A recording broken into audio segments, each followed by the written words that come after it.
There's a very interesting entity that might try to take shape right off the east coast of Central Florida. Today on Weather Center, we're going to focus primarily on that and see what exactly this feature is as it tries to take shape over the next 3 to 5 days.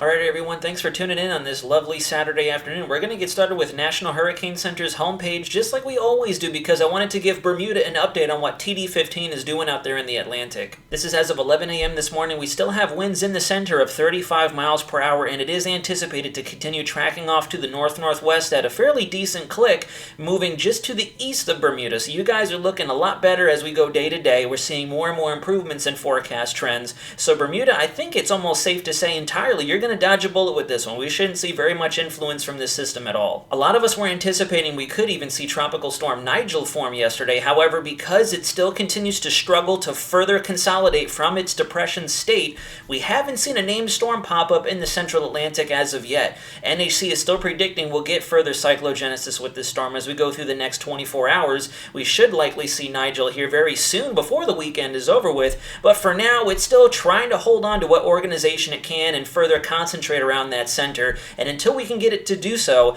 we're really not going to see a whole lot of rapid intensification like we've seen with previous storms out there in the Atlantic. We'll go real briefly through both the GFS and the Euro ensembles to take a look at what the trends have been like over the last few days, and as we go through time, you can see there goes Nigel developing up over the central Atlantic, continuing off in that northwestern fashion.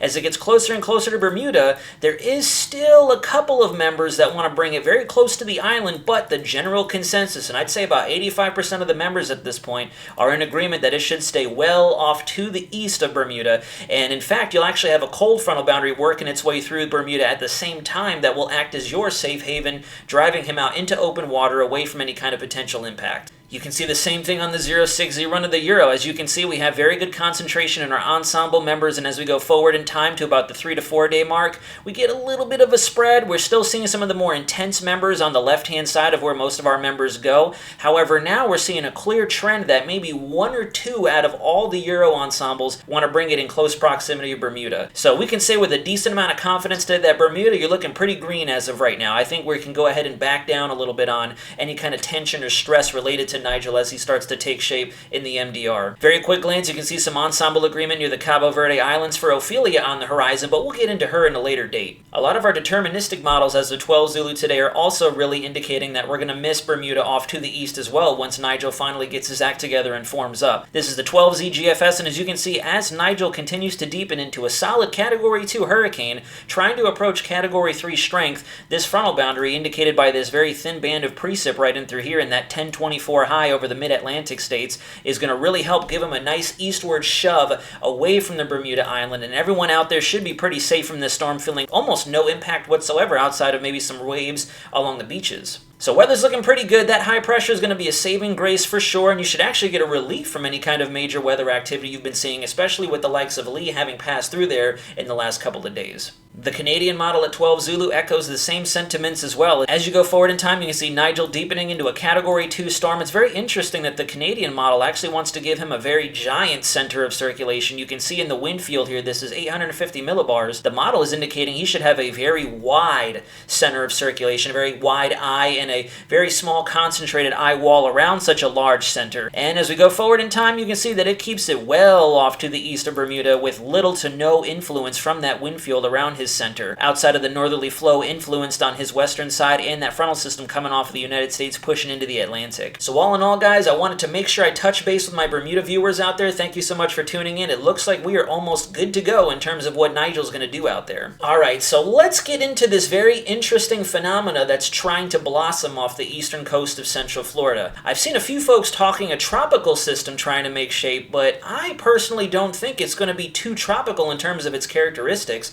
and hear me out. This is looking at the 12Z icon. You can see as we go through time, we do see a little bit of cyclogenesis right off the coast over the northern Bahamas, just off the east coast of the Florida peninsula. There it is. It begins to take shape, deepening into what would be reminiscent of a tropical depression, but we'll go over a couple of the dynamics that we'll have in play that leads me to believe we won't actually necessarily see anything tropical, but more so actually baroclinic in the form of a stable wave off of the coast of Florida. We've switched over to the Icon 200 millibar winds just so we can get an idea of where our jet stream is up in the upper levels of the atmosphere. And as you go forward in time, you can see a pretty decent anticyclone situated over the southeast, making its way into the Atlantic, and a very strong trough axis beginning to dig down over the southeast as well. Right about at this point, with this jet max over Louisiana, parts of Texas, and Arkansas, I know it's a little hard to see on this AOI because it's off the left-hand side of the chart, but as you go through time with that introduction of increased jet energy, I'm anticipating a shortwave trough making its way through the pattern and eventually deepening down what you can see here, looking more of a baroclinic poleward low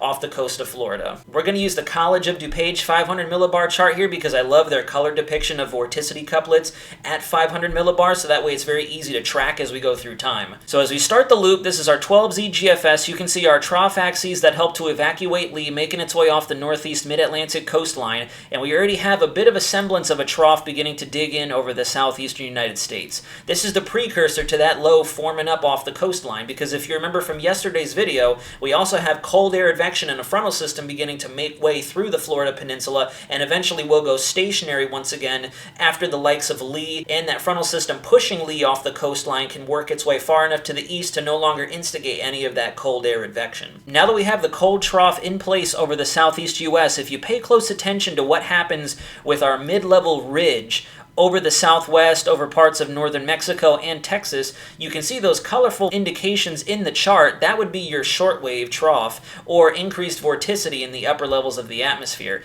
And if you track that off to the east, there it is. You can see it swinging down into the southeast, now affecting most of the Gulf Coast states, Texas, Louisiana, the Texarkana area, I should say. Once we get that to dig into the southeast, see how we get that low finally starting to form up right over the Bahamas, just offshore of Florida itself. So it's because of this increased jet energy and a shortwave trough at ahead of that jet max, we're going to see cyclogenesis off the coast of Florida, or maybe even over top Florida. It's really going to depend on where this stable wave wants to take shape. We'll kind of go into the tropical realm once again to show you why it is I don't think this will take on tropical cyclone characteristics, because if you think about it, if we have the jet right overhead and cold polar air making its way in from the northern tier states, typically that would be associated with increased wind shear that would shred any kind of tropical entity from developing any upward vertical motion with its center. So as you go through time, there's our jet axes. You can see a potent level of wind shear pretty much encompassing a lot of central and southeastern CONUS.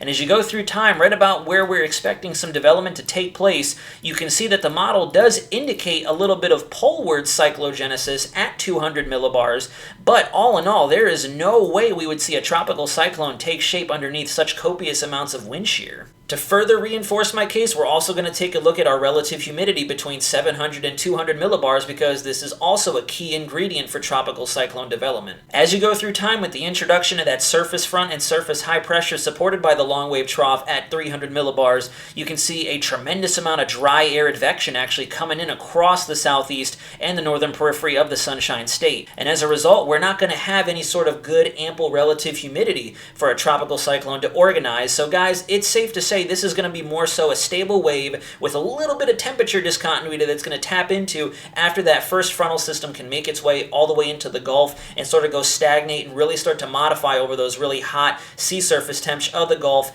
and the Gulf Stream off the coast of Florida. Finally, last but not least, I wanted to take you to a more official source, i.e. Weather Prediction Center, who also comes out with surface mock charts looking into the future. And as you go through the middle parts of next week, you can see that stationary boundary over top central Florida really helping to increase our rain chances here in the Sunshine State. And then once you get to 12Z on Thursday and even Friday, you can see that there is a center of low pressure at the surface and an inverted trough on the southern periphery of our 1028 high over the northeast, helping to keep a lot of that modified cold air in place over eastern CONUS. And then finally at 12 Zulu Saturday, you begin to see it pick up a bit of a warm sector and some additional temperature advection right along the coastline of Florida and over the northern periphery of the Bahama Islands. So if you don't trust my word, forward, you can see the WPC is also thinking the same thing. We're going to see a simple stable wave try to deepen and eventually go unstable when it starts to make its way either due north or northeast along the United States coastline. So I can say with a fair bit of confidence it won't be a tropical depression, let alone a named storm forming off of the coast of the United States, so we won't really have too much in the way of significant weather associated with it outside of increased rainfall and embedded isolated thunderstorms